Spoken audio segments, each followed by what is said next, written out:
In St. Augustine of Hippo's series of 22 books entitled The City of God, 2 full chapters are dedicated to condemning an early heresy of the early 5th century, the notion that a race existed before Adam and the Garden of Eden, which is considered the genesis of all mankind by Christians. The pagans did not accept the Genesis narrative and claimed that the world had existed for at least 100,000 years.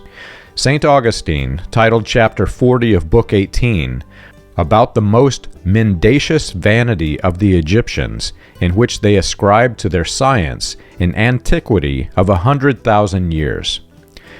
Since Christians believe the biblical genesis of mankind to have happened less than a few thousand years prior, the Egyptians' claim of a 100,000-year history would mean that they had existed before Adam as a pre-Adamic race.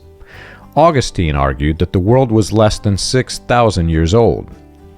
The debate on the Genesis narrative was not new to the 5th century. Debates on the age of the world predated St. Augustine by at least 240 years.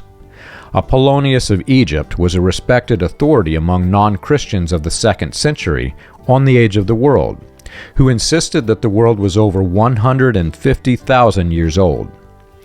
While Christians maintain the views of Augustine due to the biblical genealogies and their associated calculations on the lifespans of biblical figures, non-Christians argued in favor of the views of Apollonius and others that a pre-Adamic race existed.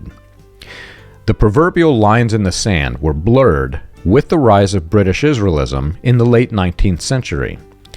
As the racial version of the British Israel doctrine began to develop, and leaders of the movement found it unattractive to consider common history with non-whites, the pagan views of a pre-Adamic race gained favor. British Israel converts argued that Cain's wife could not have descended from Adam, and accepted evidence that cultures existed before the biblical Garden of Eden. As British Israelism transitioned into the racially charged Christian identity doctrine, racist leaders began to proclaim that the lineage of Cain's offspring could be traced directly to the devil through a sexual union with the biblical Eve and the serpent.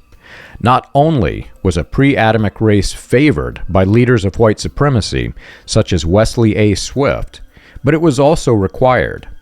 The serpent seed doctrine, the two-seed doctrine of Christian identity, changed the biblical Genesis account from 1 Genesis to 2 Geneses, and traced the origin of people with black skin to the alleged sexual union between Eve and the serpent. It was, according to white supremacists, also the genesis of a new race of people that were hybrid with Satan himself. After the Christian identity doctrine entered the Latter-rain movement through William Branham, and the two-seed doctrine and hybriding doctrines were popularized, every extra-biblical notion that those doctrines were built upon was also introduced into the revivals. Like Swift, Branham taught Latter-rain converts that Cain was the result of a sexual union between Eve and the serpent, and he strongly condemned interracial marriage as hybriding. Branham taught that the gospel was not intended for the Jewish race, and that only a few renegade Jews would be saved. These doctrines required the pre-Adamic race as a foundation when followed to their logical conclusions, and Branham's doctrinal teaching followed that logical pattern. White supremacists believed that the Adamic race was the result of spiritual, celestial beings that were direct offspring from God, while the non-white races of earth were hybrid, produced from the pre-Adamites and the serpent. Like Swift and many other white supremacists of the era, Branham included the pagan, old earth beliefs in his doctrinal teaching, including the notion of celestial beings. According to Branham, there was, quote, some other civilization that pre-existed Adam, and human beings were a, quote, type. You can learn this and more on william-branham.org.